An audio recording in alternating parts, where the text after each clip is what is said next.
Hey everybody, it's Jason Blaha here with Jason Blaha Strength and Fitness, and today I want to chat with you guys and gals a little bit about something that I see a lot of. In fact, I got tagged in a post by actually someone that I'm friends with. He's another guy who puts out content, seems to be a pretty good coach overall.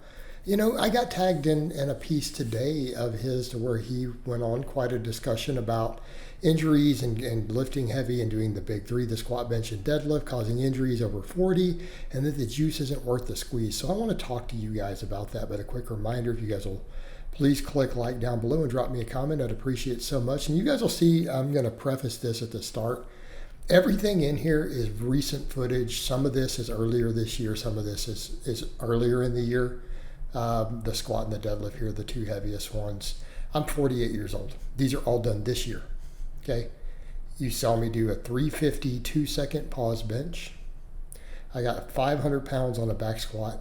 Technically a little over because the bar is like 52 pounds, but I round it down to 50. We'll just call it 500.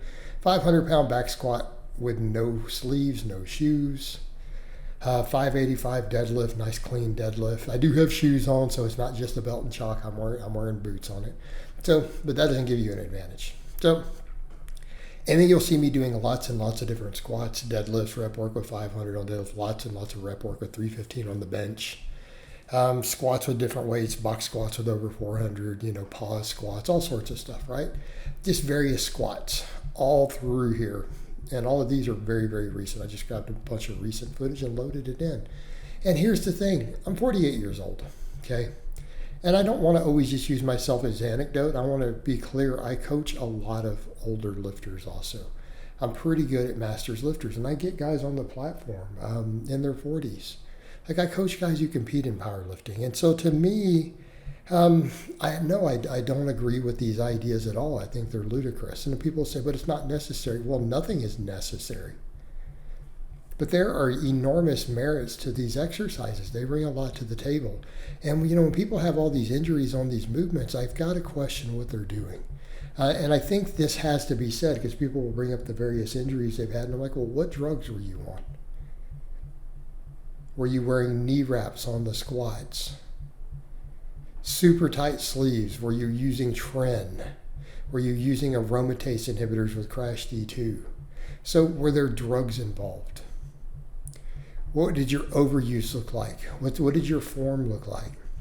Because to me, this isn't normal, right? And I'm really big on fatigue management. I'm very big on form for a lot of my people. And I want people to note, look how my form looks on all this stuff. Notice my benching, right?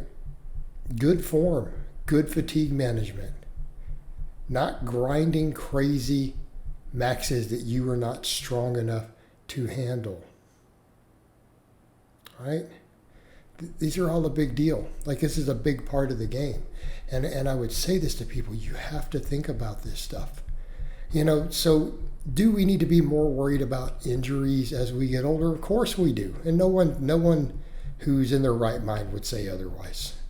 But people always spin it as it's just a being hardcore. No, it's not. It's just about training and being smart. And I get it. I do a lot of crazy stuff with my training that people think is really hardcore. The barefoot running, barefoot sled stuff. All the stuff that I do. They're like, dude, that's just ridiculous. But to me, it's not really about hardcore. It's just training, guys.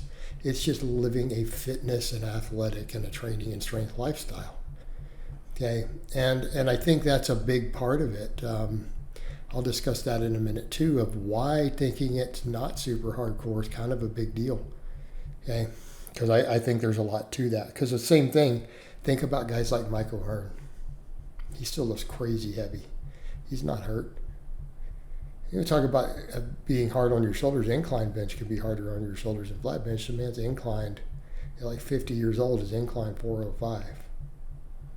Okay, doing reverse grip benching with like 455 for reps and stuff. It's an old man, but he's not hurt. So I'm gonna touch on that in a minute, but I want people to think about the fact of, should you be more worried about injuries? Of course. So shouldn't you be worried about machines? Shouldn't you be worried about preacher curls? Shouldn't you be worried about isolation movements? Okay, because let's be honest. Is the big movements what everyone always gets hurt on? Or do they get hurt on isolation movements? How many guys have been injured and needed surgery from a preacher curl? If you were to add it up and go talk to 20 orthopedic surgeons who repair weight room injuries, ask them how many biceps they've repaired from what exercises. I promise you preacher curls and sheet curls will outnumber deadlifts. Right? That should tell you something. How about tricep extensions, literally injuring triceps? Okay? People have to think about the ego lifting applies to all these lifts. Okay?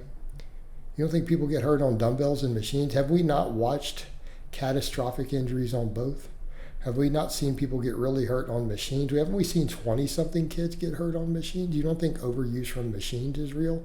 Let's be honest. Overuse and ego lifting and stupidity doesn't care what lift you use. Doesn't care what lift you use. Yes, these exercises let us use a lot of weight. Therefore, that's where, the concern is it's a lot of weight involved, sure. But what if you use good form? What if you use safety arms? What if you listen to your body? What if you adjust your diet? Okay, these are things you need to be looking at because let's be honest. If those things aren't on point, you're going to get hurt doing preacher curls too. You're going to get hurt on machine chest presses. You can still rupture a pec.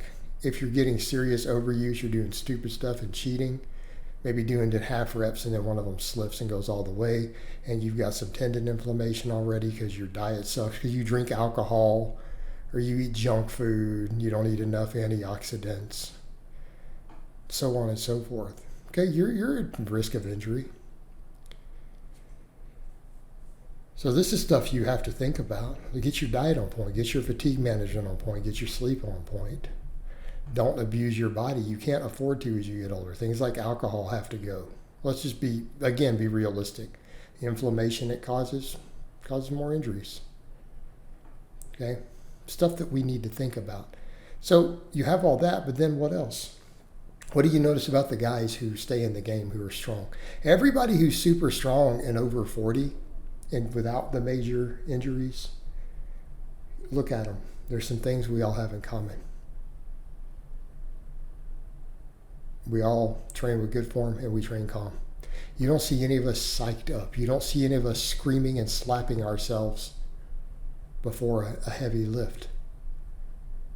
We don't get psyched up. We just come in and calmly lift. I think that matters. I think that high degree of psychological arousal, guys needing to blast Slayer or whatever really super hard music they need, taking the pre-workouts, being stemmed up, okay, instead of being in your place of zen. Because notice how calm I am on all these lifts. We're just real chill. Real chill. And you'll notice the same thing with everyone. Why? Because you're focused. You're not using bad for. You're focused on your technique. You're focused on controlling the weight. Nothing's done ballistically. Because that'll hurt you even on a machine. It's not the exercise sometimes, it's the execution. Okay, so people say, so why still do it? Why take the risk? Well, we can say that for all those things. Why would you go heavy on a machine then? Because strength matters. These big exercises put strength on you. They build tendons, they build bone density. Okay? These big movements that we're doing, these are the ones that are going to give you the most health benefits. So if you're saying, hey man, I want to be super fit and healthy and athletic getting older, this is stuff that builds bone density. This stuff just kind of builds all the tendon to your body, not just the muscle. This builds the structures of your body. This is important. The same thing on neural drive, maintaining that neural drive. Big, heavy lifts improve neural efficiency, neuromuscular efficiency. That stuff degenerates with age too. Okay? You want to stave off different neurological disorders and possibly even things like dementia, Alzheimer's. These big movements matter. I had a little snafu there. I hit the uprights. But notice that we just cleaned it right up because I'm calm. Because I train so calm, something goes a little bit wrong, you correct. You continue. Okay? It matters. But these are the exercises you need to do. Okay, this is the stuff you want to do. And if people don't think it's possible, look at all the people who are in their 60s, 70s, and 80s who still compete in powerlifting just fine. They're literally maxing out. in competition on these movements unhurt all the time. You just have to be smart. All right, guys, but that's really all I have to say on that today. I hope it's been informative, and I'll talk to you guys and gals next time.